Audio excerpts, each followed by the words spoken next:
कांकेर जिले के कोयलाबीड़ी ब्लॉक के बड़गांव से ठेकेदार की लापरवाही के चलते करोड़ों रुपए की लागत से बना हॉस्टल अब भ्रष्टाचार की भेंट चढ़ चुका है। बता दे, छत्तीसगढ़ सरकार के सारे नियमों को दरकिनार कर ठेकेदार अपनी मनमर्जी और लापरवाही से अपनी चरम सीमा पार कर रहे हैं। निर्माण कार्य में निर्माण एजेंसी का बोर्ड तक नहीं लगाया गया है। इतना ही नहीं, बाहर से मजदूर को लाकर काम करवाया जा रहा है।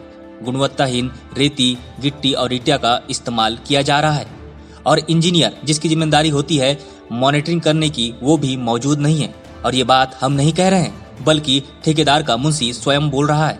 आपको बता दे, भवन निर्माण में जो ईंटा और गिट्टी का इस्तेमाल किया जा रहा है, वो भी गुणवत्ताहीन सामानों से किया जा रहा है। आने वाले समय में भवन कभी भी धराशायी हो सकता है और कोई भी बड़ा हादसा होने की संभावना बनी हुई है। कुल मिलाकर कहा जाए तो करोड़ों का हॉस्टल भ्रष्टाचार की भेंट चढ़ता दिखाई दे रहा है। आखिर इसका जिम्मेदार कौन है?